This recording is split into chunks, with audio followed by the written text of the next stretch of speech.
Hey yo, what's up guys? It's your boy Tin Scene 1, and today we're gonna continue making our FPS game where we left off. But before we do so, I would just like to, make a request or something. I would really appreciate it if you guys like my page. It would really help me and support me. So please do just drop a like on my Facebook page, and I'll keep on posting and keep you updated with what what I will be uploading next, or get some ideas from you guys as well and put them into my videos, or perhaps take requests on here mostly. So please do, and yeah, that's about it. So.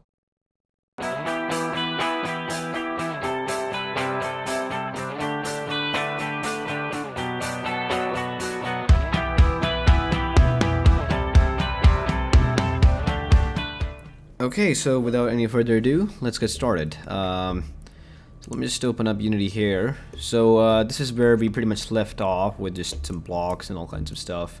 And you might have noticed that I have a new scripts folder. You can pretty much ignore that, but we will be using this folder, so just create it in case you don't have it. And ignore the terrain folder. It's just some third-party stuff I was trying out. I just thought it would be a good start for this. So and I've got some new animations to show you guys. Like you can see that if I go on my FPS folder, there's some animations and an animator controller, just for showcase. It doesn't have any real meaning, just to check out each and every animation. So I'm gonna go over every animation and kind of try playing it in real time and show you how it looks like. So first we have the idle. It's really basic. There's nothing special to that. So if I can just play it. Okay, wait, give me a second. So it's really basic. It's just the weapon, you can see, just moves right to left and slightly up and down, real small. Not much movement right there. Not a good animator, as I just mentioned in the earlier video. And then we have the firing animation. I like this one in particular, but it's not too good either. Just yeah, as you can just see, I kind of speeded it up a little bit, so like you can pretty much have that nice shooting feel when you shoot.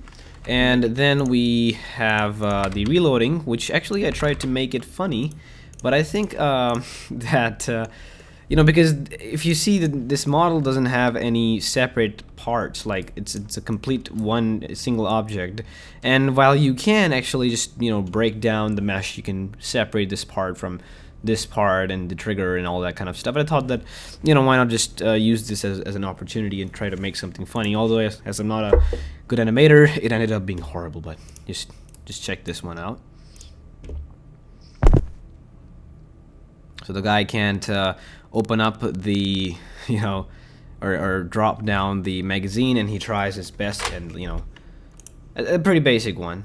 So basically the magazine's stuck, and he just goes, takes it down, and I'm thinking of adding some sound effects, like a background cat fighting sound effect, or some Tom and Jerry cat fighting, so that would be good. So like when he takes it down, it feels like he's doing a lot of things behind the scenes, and he's trying to just fit in the magazine somehow, and he's a total beginner or something like that. Pretty cool stuff, I think. But yeah, the animation itself isn't anything good, but yeah, it still took me a lot of time. So so today we're gonna work on the shooting, which, to be honest, I have no clue how we're gonna start. So let's just start off with I'm just gonna follow you guys, or you guys can just follow me. So I think the first thing we're gonna do is pretty much go to our scripts folder, and we're gonna create another folder here. So right click, create folder, and we're gonna call this weapon. So we're creating weapon related scripts, and yeah, and let's go in there and right click, create C# script. We won't be scripting in Java, just C#, because I find it more complete and somehow better. So let's call this let's call this just weapon. Okay, what's wrong? What's wrong with me? And let's open it up. It might take some time on my end, so you're just gonna skip through it. Okay, so we're in Visual Studio now. I prefer using this. You might have mono develop and all, but yeah. So so how does a weapon work? A weapon has a magazine or a clip. Okay, I have no idea how to distinguish between those, so don't worry. Yeah, you can enlighten me. But let's start off with some basic variables like public. So we're gonna start with some basic variables. So public, you know, basically assigns is a public variable. Other scripts can pretty much see it, or we can see it in the inspector as well, I'm sure. But yeah, and I'm gonna make it in an integer, and I'm gonna call this bullets per mag. So yeah, just something which we can, you know, remember, and we're gonna say equals to 30, so it's initially equal to 30. So we have 30 bullets per magazine. Okay, then we're gonna create another variable, and I'm gonna call this, for the timing, it's gonna be public. I'm gonna call this one public, and it's gonna be an integer bullets left. Okay, so the bullets we currently have in the magazine, and the bullets we will have per every single magazine and stuff like that. So yeah. So okay, afterwards we have public float. This time this will be a float, and this will be the fire rate, basically how much time, or you know, what delay we will have between each and every single fire. So if you shoot a weapon, there's always some delay. You can't just shoot like I don't know, infinity times per second or something. So yeah, we're gonna have a fire rate variable, and it's gonna be public. Okay. So, and I think by default it will be like 0.1. So we have like 0.1 seconds of delay, or 100 milliseconds of delay between each gunshot or fire or everything like that. Anything like that, I don't know. And okay, so let's start with some very basic stuff. So we have the update function. We're gonna use this function. We're gonna pretty much get over with this. Okay, so let's see. So if we press, say, if input dot get axes, actually get button fire, that means that if you're pressing the fire button, or actually fire one, which is I think the left mouse button. So if you press that button, okay, basically if you're holding that button, right, for the time being, as we keep on holding it, whatever goes in this part just keeps on executed again and again and again. Okay, so, and then we want to create another function which we're going to call a private. It's just, you know, personal preference again. Private void fire. So if we hold the fire one button, we're gonna fire. This function is gonna play, and in this function we're gonna set everything up for the firing and shooting. Now, the way I thought of actually doing it, like I was thinking of doing it in like two ways. So we have two different ways. One of them would be a Raycast, and the other one would be spawning in an actual projectile, like for some reason, like the one you saw in my game. So there was an actual bullet, an actual object being spawned into the game. Now that can be kind of performance intensive if you have like I don't know, if you're, especially on multiplayer, I think if you have a lot of players and you're just, you know, shooting, and there's this bullet which comes, and each time there's a game object with a rigid body component and a collider which spawns in, and that would be really performance intensive. So, but we will still do that. However, I have something to counter that as well, and that is to use a particle system instead of spawning in an actual bullet, actual game object. So yeah, particle systems makes use of instancing and stuff, so that will be really useful and really good on the performance and all. But yeah, we're gonna stick to I think Raycast for the time being. Maybe in a later episode I'll like have an alternative to this one, so we can set up more of you know, kind of make this script more flexible and add in an actual object spawning as well. So if we press the fire button, I have no clue what we're gonna do afterwards, but I think we need to create a timer. So a timer would be to pretty much, you can say, to identify that the fire rate, if that specific time has reached, then we're gonna just do that. So we're gonna say a timer float timer, or I don't know, a fire timer equals, well, we'll need to initialize it that way. So we have a fire timer, and we can say that we're gonna pretty much update it here. So a timer, once this timer reaches, once this timer is equals to the fire rate, then it will basically allow us to execute the shoot, or the fire thing, you know, okay? So we can actually have it there, or actually have it there, I don't know, we're pretty much gonna have it there. So we can say if fire timer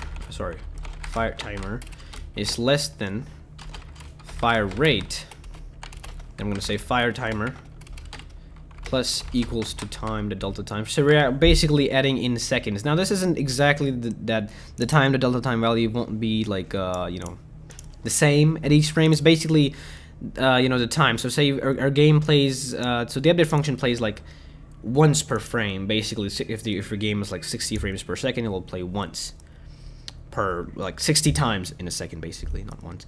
And so this function is going to play 60 times, and the time can differ if your game starts to lag. So you're going to want to have to keep you know, note of that in the future. So you don't want to use delta time pretty much everywhere. But yeah, so we can then pretty much say that if fire timer, so the fire timer, which we just said, if it is less than fire rate.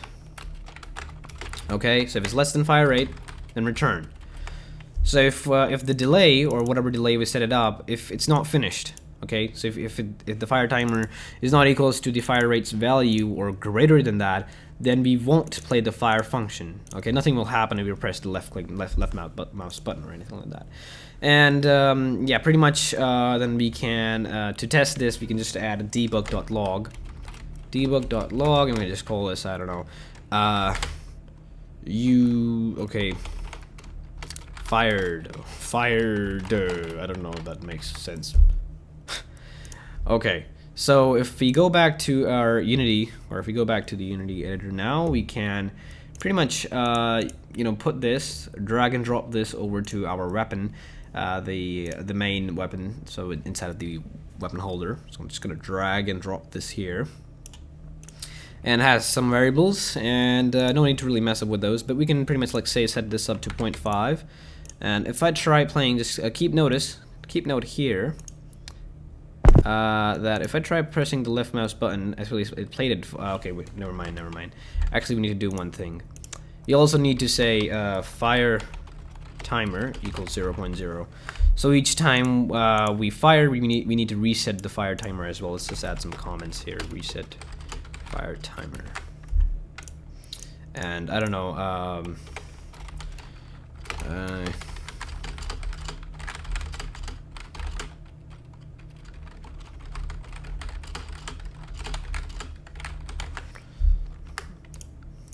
Okay, to time counter. So let's go back. Okay, so keep note of this, and let me just kind of go and just kind of set that as don't mind the animator controller. We're gonna get into that. I'm gonna just go and start with this from scratch for that. But yeah, if I try to fire now, you can see that every 0.5 seconds I can fire, and that you can see a message in the console down there. So you can see there's fired message, but every 0.5 seconds. If I'm holding it down, you can just see it keeps on appearing every 0.5 seconds. If I go to like fire rate and make it 0.1, it's a lot more frequent. You can even see this counter right there. It's 43. So if I'm gonna collapse it up, 43 times, and 50. Okay, and then we can even make it like I don't know, 1, and it just happens every 1 second now. So yeah. That is the fire rate thingy. Now, where's the actual, or let's work on the actual shooting. So we got the fire, we got basic fire timer and all. Now this is where our actual code goes, this part, or we can remove the debug.log, but I don't know, this part is where our actual function goes. And that is about you know, basically, as you might have guessed, it's casting array for this episode at least. So we cast array, and if it hits something, we send it a message, specific message, depending if it has a damage thingy or not. You know, all that kind of basic stuff. So let's start by casting array. Now, one more thing which we need to keep in mind, or which we need to add, is another public, which I think I'm going to have like added here almost. I'm going to call this public float. And this is basically going to be our weapon's range. So, you know, how far we can shoot. And considering this is Raycast, there will be no bullet drop or anything like that. The weapon or the bullet just reaches a surface instantaneously. Okay, so I'm gonna call this one I don't know, float range. Yeah, let's just call it range. Makes sense. I'm gonna call make it 100 meters. So we have a 100-meter range. Okay, And then down here we can pretty much start creating our variables and stuff. So to pretty much store the function or the result of the raycast. Raycast, what is a raycast? It's like a laser or like a basic line, which you can say, if I go kind of go back to here, I can just say, like it's just like a line which we're gonna shoot from this point in space, and it's gonna go straight, and it's gonna like hit whatever is in front of you and stuff like that. And yeah, so and we're gonna store whatever it hits. So if it hits this, we're going to store this object. We're going to say, okay, we hit this object. Does this object or can this object receive damage or anything like that? You know, further calculations. Well, whatever we want to do, or just do we want to like spawn a particle effect on that specific location or something? So yeah, so I'm going to call this. Start off by saying raycast hit, and just as usual hit, which you've pretty much seen everywhere. So it already gave me an error as well, because we're not really using it. We need to use this or assign a value or anything like that. So raycast hit. So we're gonna start with if physics.raycast.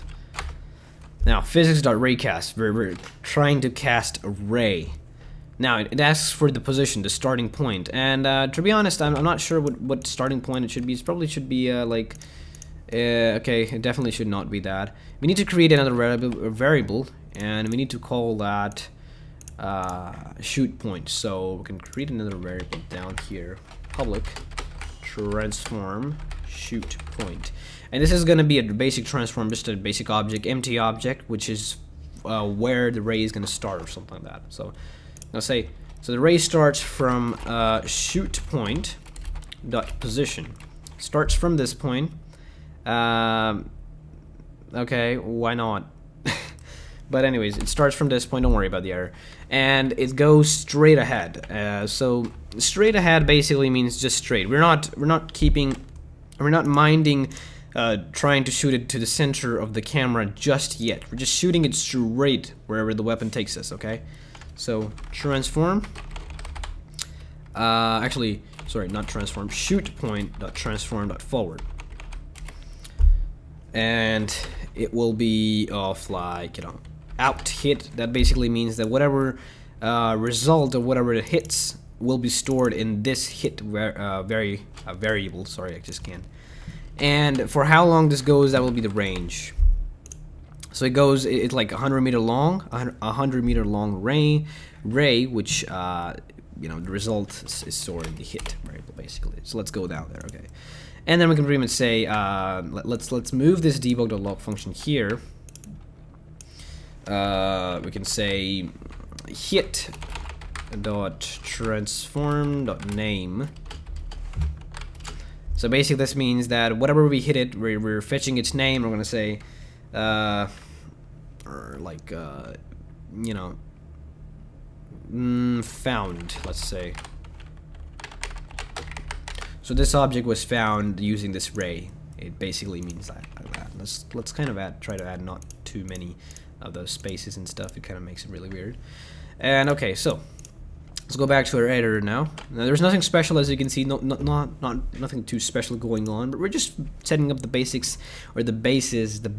We're just creating it for our you know, game and our weapon and stuff.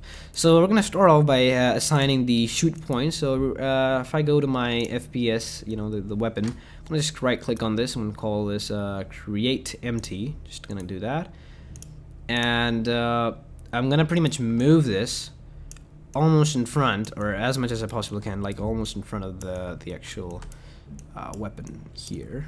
So just almost where the muzzle is, okay? So there we go. And okay, and let's just name it to shoot point, and go back to our weapon. We're gonna assign this to the shoot point variable, and let's try playing it. So if I shoot, you can say it hit this object prototype 0 2 into 0 2 into 0 2 into 0 2 and stuff like that. This time it hit another object. This time another object. Another object, another object, and of course there's a limit. As you can see, you know, the more I keep pressing, it just hits that object and tells it this object 4 times and stuff. So we've got a basic hitting as well, and it's okay. It's pretty working. It's working pretty nicely and stuff like that. So what else? Well, I guess we can sort of. It's not really a good idea, but maybe we can just do a couple things. One more thing to just before we just move on to the actual basic animation, just so it's a bit easier on the eyes and a bit interesting as well.